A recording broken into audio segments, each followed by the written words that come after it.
ready. Today we're showcasing the latest Foglight for Databases update, packed with tools to make monitoring faster and smarter. Discover Query Explorer to quickly identify slow queries, and AI alarms that provide instant troubleshooting advice. And don't worry if you're on an older version, we'll guide you through a smooth upgrade. Buckle up. What you're about to see could completely change how you manage your databases. Let's get started. Hi folks, my name is Dennis O'Sullivan. I'm a solutions consultant with Quest. And in this episode, Foglight 101 series, we're looking at Foglight 8.0, what's new and why it matters. Okay, with it being a .0 release, I'm sure everyone is very interested to see what's the big new feature, what justifies the .0 release. So we'll look at that. We'll look at the new features, enhancements, user experience enhancements, and platform support enhancements. Okay, so jumping right in, here are the new features and enhancements. The big one in this release is AI alarms. This is a feature in Foglight that uses an intelligent bot feeding alarm messages into an LLM, improving alarm analysis and response times. We've also introduced our Query Explorer. This is a new dashboard on top of SQL PI. It has kind of two functions. First of all, it's a simplified PI dashboard. I kind of explain it as if you want to read a book, sometimes you'll just look at the back cover and get the synopsis and get the highlights. And it's a bit like that. It's a kind of real trimmed down, easy to understand view of what's a really complex data model in SQL PI. It also allows you to kind of, I suppose, look at PI from a different perspective, whereas you will traditionally use SQL PI to kind of drill down, eliminate the white noise, and get to, say, a problematic SQL statement. With the Query Explorer, you can start with the SQL statement. So maybe a SQL statement you have in SSMS, or a SQL statement you've got from an app performance monitoring tool. And you can feed that into the Query Explorer and get all that rich, granular, in-depth SQL PI information about that particular SQL statement. And the third one here is quite a simple one, but important nonetheless. It's looking at some alarm template enhancements, particularly around Foglight management, looking at the agent credentials and agent health. Okay, so AI alarms. Key benefits here are enhanced alarm insights. So we deliver, again, the information to an LLM about each alarm, and that helps you to understand the underlying issue. It gives you root cause analysis, so it suggests potential causes for the alarm, again, saving time in that investigation efforts, and has guided troubleshooting. So it'll give you actionable suggestions, guiding you through deeper investigation. So you can keep asking it questions, specific questions, and it will give you kind of guided troubleshooting. It'll also give resolution recommendations. So it'll give recommendations for corrective actions, again, accelerating the resolution time and minimizing downtime. I will flag that this does require an additional per user license, which is associated with a Quest account. So when you go to use this, you'll be asked to log in. This isn't your Foglight login. This is a Quest account login. So user access is managed via Quest licensing portal. So your Foglight administrator can decide which users have access to use this AI alarms feature via the Quest licensing portal. And there is a trial license available for this. So when you upgrade to 8.0, if you want to trial AI alarms for a few weeks, you can contact your account manager and we'll get you set up to trial that. Okay, let's take a look at AI alarms. Now, for those of you using Foglight Cloud, this is probably not new to you. Foglight Cloud is a SaaS version of Foglight. AI alarms was released a few months ago on Foglight Cloud. But I'm just going to go to our Foglight for Databases home screen. I'm an Oracle guy, but I have been tasked with, say, kind of monitoring, managing Cassandra. And I've come in here and I've noticed I've got a red alarm on my Cassandra cluster. So I come in here. It's telling me, let me log in here, the schema version of at least 2 nodes is different in cluster, test cluster. I kind of understand what it's saying. Their schema version is different, but what does that mean in the world of Cassandra? And more importantly, how do I resolve it? So I can click on Foglight AI Alarms. This is the login I mentioned. Again, this is your Quest account. This isn't the credentials you use for Foglight, or not necessarily. You might have integrated with AD, so it could be the same account.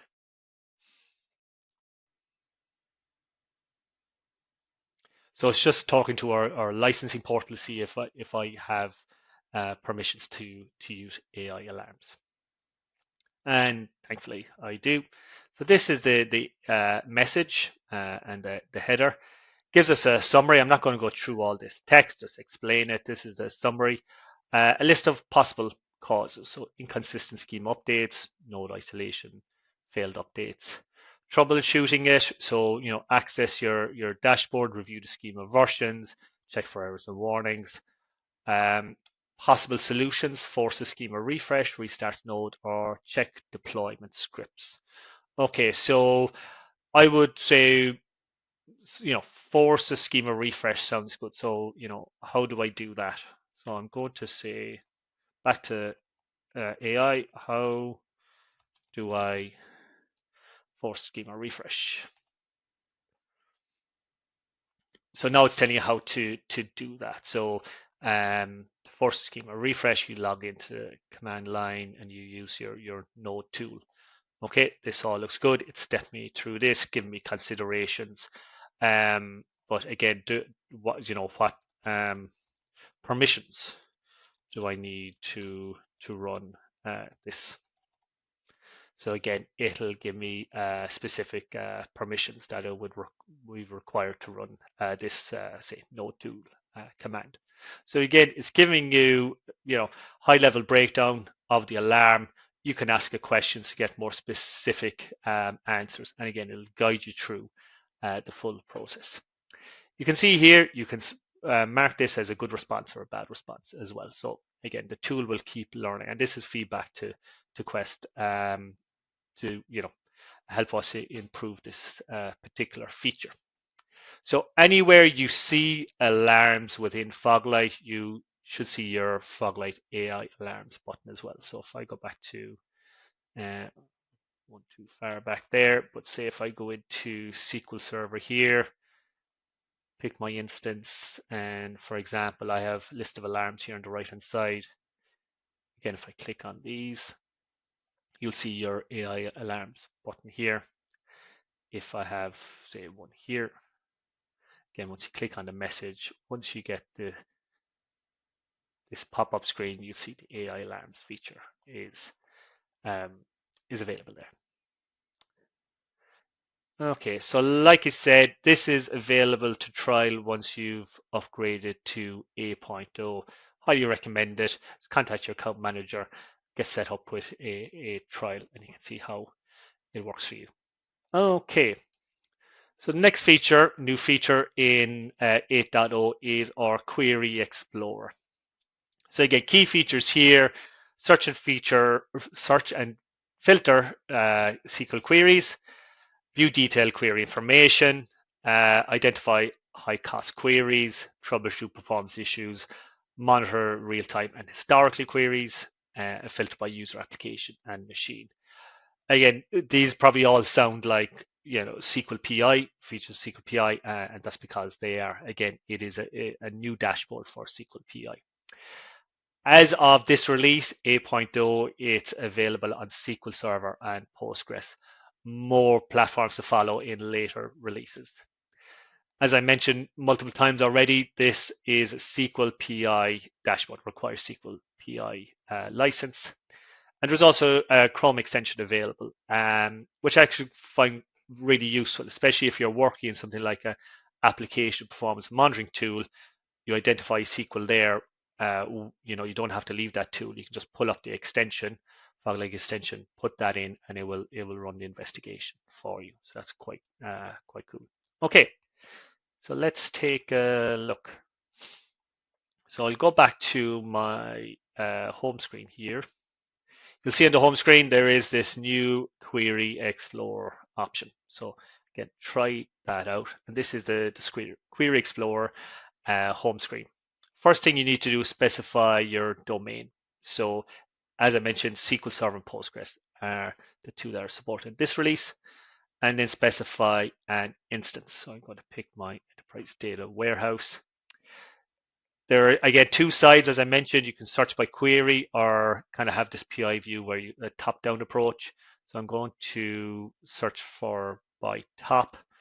I'm going to pick, you can pick one or many databases. I'm going to pick my point of sale database here. You can filter again by users, machines, programs, order by, whatever you like. And you could again show top 10 or top 25. I'm just going to look for a top 10. So here is a list of the SQL. Again, oh, sorry, forgot to mention we have our time frame here as well. I'll go to 24 hours because there's probably not a whole pile happening on this particular instance. So here are a list of my queries. They're by default, they're ordered by percentage of total. And you can see here, this is a percent of statement workload from total instance workload within the selected time frame. This table is configurable as well. You can select your columns here. You can search and filter here further as well. And as you select your SQL here on the left-hand side, you'll see the right-hand side of the screen updates as well. So to see this information in a bit more detail, you can expand this part of the screen out. I can see my SQL text here. I'm going to copy that for later. I can hit the investigate button here, which is quite useful. It takes you right down to traditional SQL PI, and it's drilled down to that particular SQL statement. So it's quite a nice starting off point. And we have this breadcrumb trail, which I can go use to get back. Again, I can go to analyze the plan or compare here as well. Just on the details, you just see the SQL ID as well. Under dimensions by impact, these are the dimensions, again, are similar along that you'll get along the left-hand side of the SQL PI dashboard. But again, if you wanted to see this type of information, you'd have to drill down into each individual dimension. So it's a little time consuming. Whereas here you can see your top 10 dimensions in one view. This is a bad example because this is all running on one database, all run by one user from one client machine, one program, and one batch. So let me go back here and find something, maybe this one here that's running on multiple databases. Will give you an idea. Yeah, so you can see here how it would break down, say, at a database level. So this particular query looks like it's looking for deadlocks, and you can see it's running across multiple different databases. And again, you get a percentage of dimension here. So that's how it breaks it down. Quite a simple view. Let me go back to my original statement here. Below our dimensions, then we have our resource breakdown. Again, the exact same as you'd see in SQL PI towards the top right of the screen.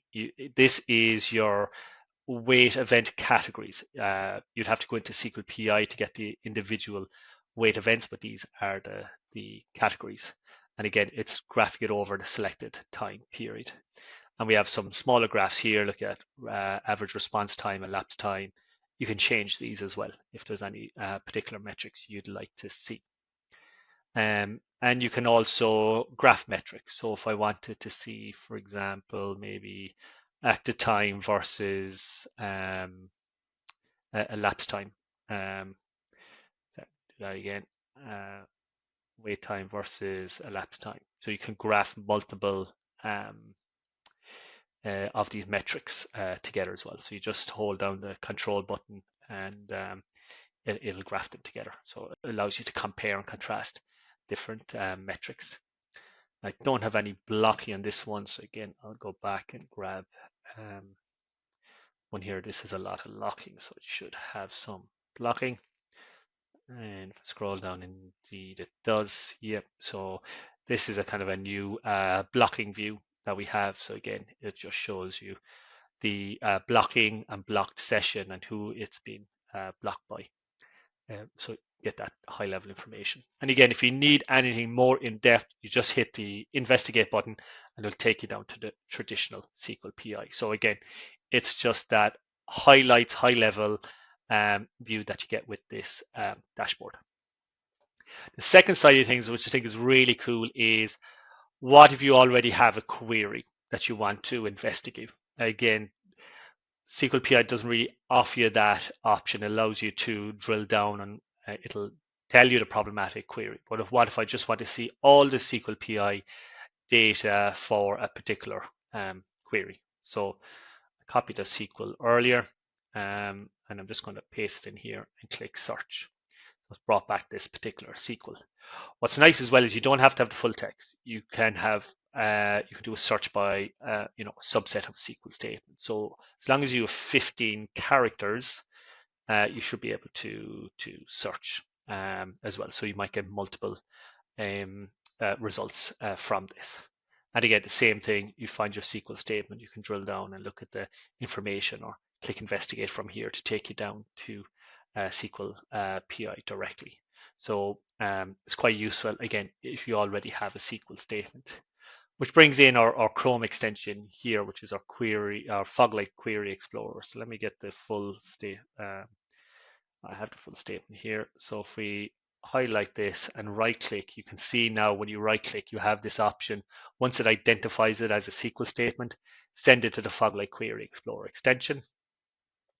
When I log in here now, it has that SQL statement pasted in. I just need to put in my Foglight URL, which is just up as far as the port, which domain, SQL or Postgres, the instance name, and the time frame I'm looking at. And it will bring back essentially the same screen I was just looking at there. It'll bring up the query insights. So that's quite useful if you're in, say, an app performance monitoring tool or something like that. It will launch Foglight with the SQL statement that you've pasted in there. So that's the Query Explorer. Again, I think a really useful imaginative approach to using SQL PI data, that rich granular data from a kind of a different perspective. Okay, so the next feature, again, this will be a quick one, alarm template enhancements. A couple of new alarms that are specific to kind of Foglight management as opposed to the monitored instances, looking at agent credential and agent health. So two new alarms. We scanned for agent credentials. So if the credentials the agent is using to connect to the monitored instance, if those credentials expire or get locked or anything like that, it will trigger this alarm. We have another alarm looking at agent health as well. So if the agent is anything other than healthy, it will flag that as well. It's important to note these are global alarms, so they can only be used in the default alarm template. So we'll just quickly have a look on how you set those up. So we go to alarm management, alarm templates. Again, it must be on the default template, which is the one with the tick next to it here. When you start off, you'll need to go edit, go to domains, and you will see there is a Foglight domain now. And once you add that in, you'll be able to go to Foglight here, and you'll have two new alarms that you would recommend turning on. So just wanted to flag those with you. Quite useful and important. Okay, so they're the new features I wanted to flag with you. AI alarms, Query Explorer, and those new Foglight management templates. There are also some user experience enhancements I want to introduce you to. So first of all, and finally, you can set your home page within the Foglight application. So you can set it and change it, which has been requested for quite a long time. We've improved the navigation to custom dashboards, so you can now group custom dashboards, say your custom dashboards versus custom dashboards that have been maybe created and shared by other users. And we also have new online release notes. So the release notes are accessible directly from within the Foglight application now. So we'll just quickly look at those three features. So let me go to my Foglight home screen. So by default, this is my Foglight home screen. I want to change that to say I want to go to our new Query Explorer. So what you do is you go to Query Explorer, bring up this menu here, and you'll see there is a new button, Set New Homepage. Confirm this, it's just set for me, not multiple users. So now if I launch a new Foglight session,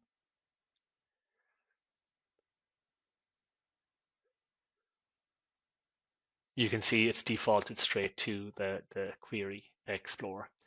And you can reset that. So you can reset it, or if there's a custom dashboard or anything like that you want to set your home screen, just open it and hit this button here. I'm going to reset it before I forget. So you can reset it back to the default.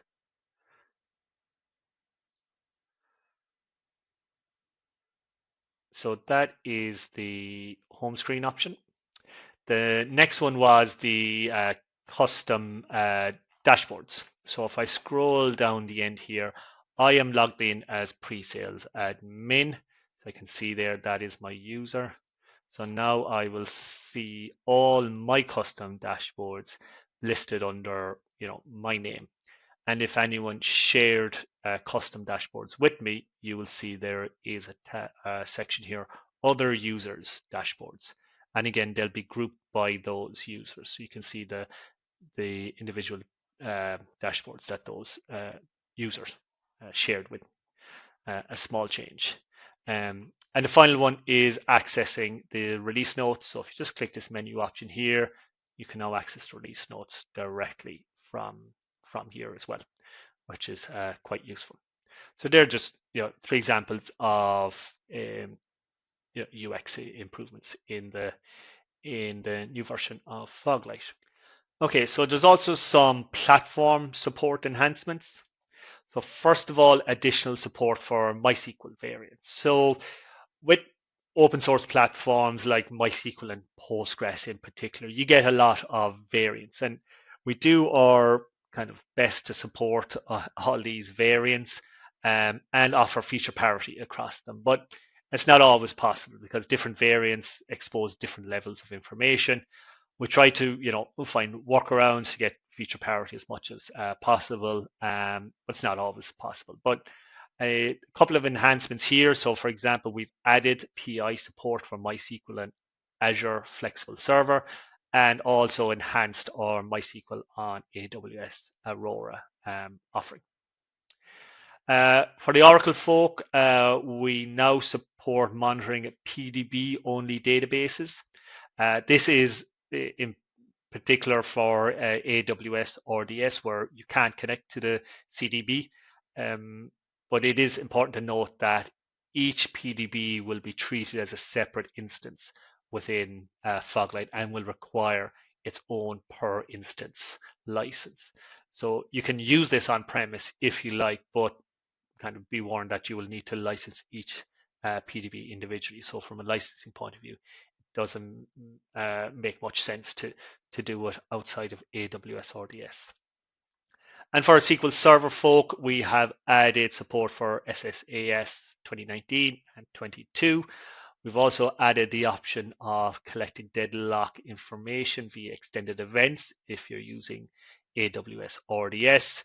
It's quite simple to do. You just go to the agent status dashboard, select the agent, go to properties, and within the properties, there's a section there for deadlock collections. There's a drop-down list where you can change that to extended events.